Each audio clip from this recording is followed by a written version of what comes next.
Bismillahirrahmanirrahim. Assalamu alaikum students. Today we are going to learn about active and passive voice and how can we change active sentences into passive sentences. तो basically इसको हम tense wise करते हैं और different tenses के साथ हम जो एक्टिव सेंटेंसेस होंगे एक्टिव वॉइस के होंगे उनको हम पैसिव में चेंज करते हैं but it's done according to the tenses. और आज हम सीखेंगे प्रेजेंट इंडेफिनिट टेंस के बारे में कि उसके एक्टिव वॉइस सेंटेंसेस को हम पैसिव वॉइस में कैसे चेंज कर सकते हैं। सो फर्स्ट ऑफ ऑल हमें कुछ बातों के बारे में इल्म होना चाहिए, वो हम देख लेते हैं। जैसे मैंने यहाँ एग्जांपल एक दी हुई है, शी ईट्स एन एप्पल।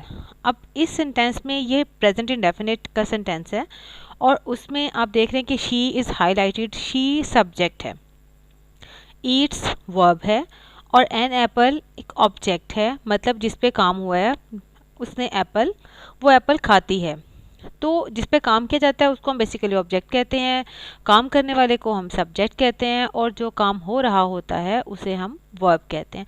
तो बेसिकली इन तीन बातों के बारे में आपको पता हो कि एक सेंटेंस में सब्जेक्ट, वर्ब एंड ऑब्जेक्ट क्या है। उसके बाद हम उसके पैसिव वॉइस बहुत अच्छे तरीके से बना सकते हैं। अगर आपको इन बातों के बारे में, इनिशियल बातों के बारे में पता होगा, बेसिक बातों के बारे में, कुछ बेसिक रूल्स हैं पैसिव वॉइस के हवाले से, वो हम देख लेते हैं। वो क्या है कि फर्स्ट ऑफ ऑल ये कि थर्ड फॉर्म ऑफ वर्ब इसमें यूज़ होती है।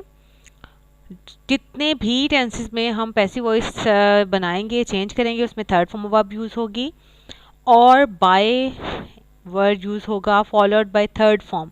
थर्ड फॉर्म के बाद जैसे, अब मैं बाद में आपको एग्जांपल्स के थ्रू बताऊंगी, लेकिन आप ये रूल्स पहले देख लें। Subject will take the place of object and object will take the place of subject. मतलब जो सब्जेक्ट है वो ऑब्जेक्ट की जगह पे आ जाएगा और ऑब्जेक्ट सब्जेक्ट की जगह पे चला जाएगा। और जो केसेस हैं प्रोनाउन के वो उसी तरह उसके अकॉर्डिंग ही सेंटेंस के अकॉर्डिंग फॉलो किए जाएंगे। देन अगर आप इंट्रोगेटिव सेंटेंसेस बना रहे हैं तो उसका बेस्ट वे ये है कि आपको पहले उसे एक सिंपल सेंटेंस में चेंज करना है, फिर आप उसका पैसिव वॉइस बनाएंगे। डायरेक्टली अगर आप उसको उसी तरह से चेंज करने की कोशिश करेंगे तो आपके सेंटेंस में काफ़ी प्रॉब्लम्स हो सकती हैं, लेकिन इसका बेस्ट वे है कि आप उसको पहले सिंपल सेंटेंस बनाएंगे, देन आप उसे पैसिव वॉइस में चेंज कर देंगे। So I have some example for you. यहाँ पे हमारे पास कुछ एग्जांपल्स हैं, जैसे मैं अब आपसे डिस्कस करूँगी कि वो एग्जांपल्स कौन कौन सी हैं और किस तरह से हम इनको चेंज करते हैं। फर्स्ट ऑफ ऑल तो हम लेते हैं इसी एक एग्जाम्पल को। जैसे आप देख रहे हैं मैंने ऊपर लिखा हुआ है she eats an Apple.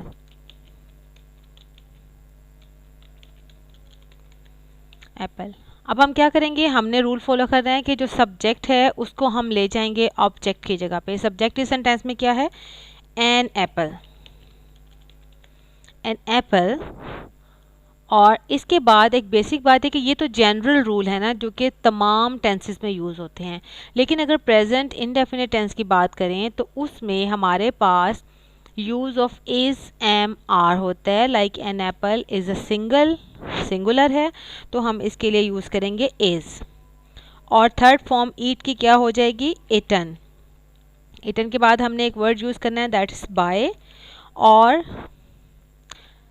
She है, शी का केस हम चेंज कर दें क्योंकि हम बाय शी नहीं लिख सकते, हम केस इसका अकॉर्डिंगली लगाएंगे कि an apple is eaten by her, she will change into हर।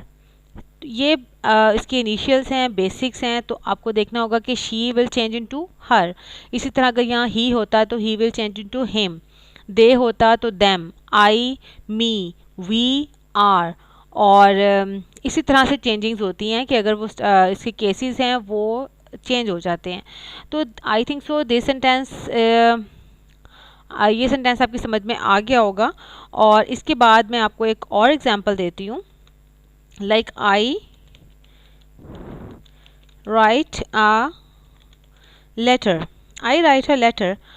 अब हम क्या करेंगे, अब इसमें देखें कि इसमें आपका जो ऑब्जेक्ट है वो क्या है। फर्स्ट ऑफ ऑल आपका ऑब्जेक्ट है अ लेटर, आपने लेटर ले लिया। It's also a singular, is. Third form of write is written by, I will change into me, तो आपका जो आई है वो मी में चेंज हो जाएगा। तो इस तरह से ये आपका ये पैसिव वॉइस बन गया। Like she eats an apple is eaten by her. I write a letter. A letter is written by me. The next example is they do not tell a story. ये negative है. They do not tell a story. This is negative. अब negative में हम क्या करेंगे, बाकी सारे rules as it is follow करने हैं हमने. हम क्या करेंगे, इसका ऑब्जेक्ट क्या होगा इसमें. A story is a object. A story, इसके लिए हम फिर इज़ ही यूज़ करेंगे क्योंकि हमारे पास ये सिंगुलर है. अगर प्लूरल होता तो हम आर यूज़ करते, और अगर आई है तो हम उसके साथ लेकिन आई तो इसमें अगर आई तो आप उसके साथ एम यूज़ करते हैं.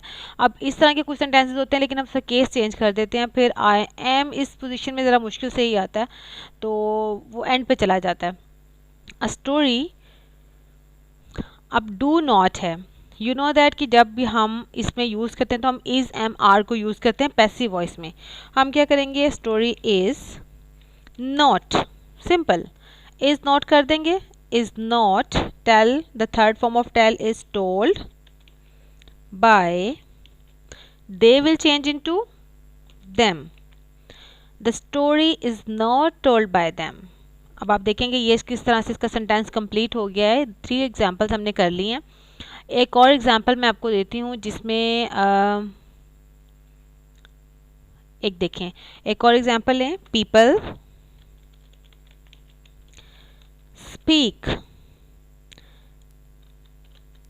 English all over the world.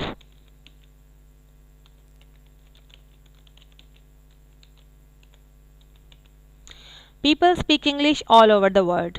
अब क्या होगा कि अब हमारे पास आप देखेंगे कि इसमें आपका ऑब्जेक्ट क्या है.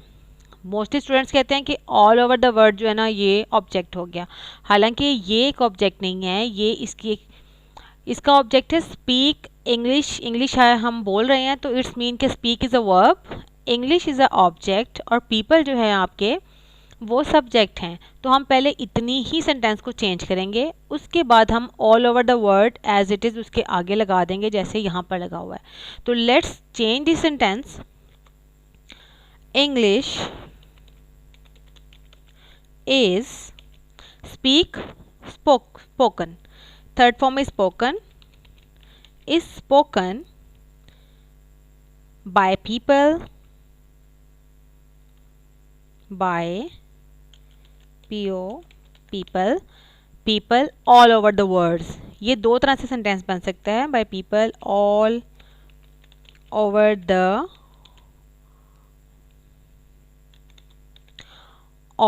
world. और ये एक और तरह से भी इसी सेंटेंस को हम बना सकते हैं कि English is spoken all over the world by people. दोनों तरह ही ये सेंटेंस करेक्ट हो जाएगा. इट्स विल नॉट बी, लेकिन ज़्यादा बेहतर है कि आप इसको फर्स्ट सेंटेंस में आप इसको इसी तरह से मतलब फर्स्ट में ही कर लें, ज़्यादा कंफ्यूज ना हो कि English is spoken by people all over the world. It's will be complete. अब है ये आपका नेगेटिव भी आपको बता दिया गया और आपको सिंपल सेंटेंसेस भी मैंने बता दिए. इसी तरह अगर हम बात करते हैं इंट्रोगेटिव सेंटेंसेस की तो वो क्या होगा, वो इस तरह से होगी कि इंट्रोगेटिव सेंटेंसेस में does the car cat not catch the mouse. हम इसको एक बना के मैं आपको देती हूँ सेंटेंस ताकि आपको इसका कंसेप्ट भी क्लियर हो जाए. Does the cat catch the mouse. Does the cat catch the mouse. ये सेंटेंस बन गया. अब हम इसको फर्स्ट ऑफ ऑल हमारा जो मेथड है वो क्या है कि हम इसे चेंज करेंगे. पहले एक सिंपल सेंटेंस में हम चेंज कर लेंगे. ठीक हो गया. सिंपली आप देख लेते हैं जैसे आपका कि the cat catch the mouse. ठीक हो गया. अब इसको हमने पैसिव बनाना है तो फिर हम उसको देखेंगे कि हम इसे पैसिव कैसे बना सकते हैं. लाइक देखो, does the cat catch the mouse. अब डज है तो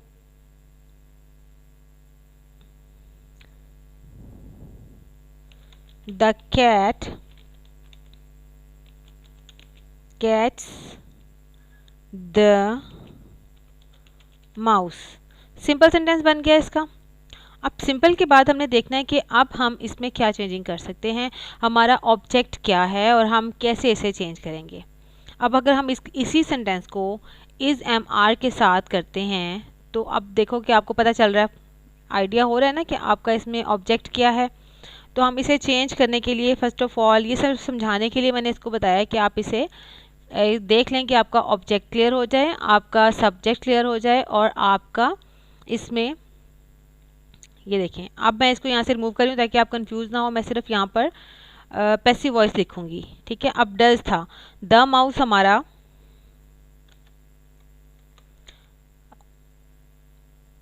ऑब्जेक्ट था जिसको हम सब्जेक्ट की जगह पे लेकर आएंगे, दैट इज सिंगुलर। हम लिखेंगे इज, क्योंकि हम इज यूज करते हैं। इज द माउस, माउस जो कि हमारा ऑब्जेक्ट था हमने उसको सब्जेक्ट बना दिया। कैच हमारा वर्ब है तो हम इसे कॉट कर देंगे, CAU, caught. Is the mouse caught by, हमारा जो सब्जेक्ट है वो क्या था जिसको हमने ऑब्जेक्ट बनाना है, by the cat. And there will be a question mark at the end like this. तो ये आपका चेंज हो गया कि does the cat catch the mouse, is the mouse caught by the cat. Is that clear? आप इसको practice करें और अगर आपको कोई प्रॉब्लम होता है यू कैन कमेंट मी, और आपका जो व्हाट्सएप ग्रुप है उसमें भी आप मेरे साथ शेयर कर सकते हैं जो भी इश्यूज होंगे, जो भी प्रॉब्लम्स होंगे। तो इंशाल्लाह I will cover those problems and I will solve those problems. तो आपने इसको प्रैक्टिस जरूर करना है प्रेजेंट इंडेफिनिट टेंस को। उसके बाद इंशाल्लाह हम नेक्स्ट मैं आपको टेंस के बारे में बताऊंगी कि उसमें हम चेंजिंग्स कैसे करते हैं और हम उसके पैसिव वॉइस कैसे बना लेते हैं इंट्रोगेटिव में और नेगेटिव सेंटेंसेस में। एक और बात भी यहाँ आपको बता देती हूँ कि सम टाइम ऐसा होता है कि हमारे पास जो सेंटेंसेस है ना वो नेगेटिव भी होते हैं और इंट्रोगेटिव भी होते हैं। सो उसके लिए हम क्या करते हैं, देखिए अब यहाँ के इसी को अगर हम देखते हैं, कोई नेगेटिव वो ले लेती हूँ मैं, प्लूरल वाला ले लेती हूँ, ठीक है। उसको आपको do you learn, do you not learn the poem by heart, do you not learn the poem, do you not learn the poem. अब देखें ये आपकी जो आ रही है कि आपका आपने इसमें नेगेटिव भी है ये और साथ में इंट्रोगेटिव भी है, तो इसको हम कैसे चेंज करेंगे। अब इसको सेम वे में हम चेंज करेंगे। हम पहले देखेंगे इसका ऑब्जेक्ट क्या है। ऑब्जेक्ट है द पोइम, द पोइम है तो इट्स मीन कि इट इज सिंगुलर। तो सिंगुलर के लिए हम करेंगे इज द पोइम। लर्न तो थर्ड फॉर्म क्या है, लर्नड। लर्न भी होती है लर्नड भी होती है, दोनों तरह से यूज कर लेते हैं। Learned is the poem, sorry यहाँ पर आपका नॉट हम नेगेटिव भी बना रहे हैं ना साथ में, तो हम लिखेंगे is the poem not learned by you, okay। This is the के नेगेटिव और इंट्रोगेटिव दोनों के लिए। So these are some exemplary sentences, तो you have to practice similar sentences और अपना फीडबैक ज़रूर दीजिएगा मुझे। तो होपफुली नेक्स्ट लेक्चर के साथ इंशाल्लाह मुलाकात होती है। अल्लाह हाफिज़।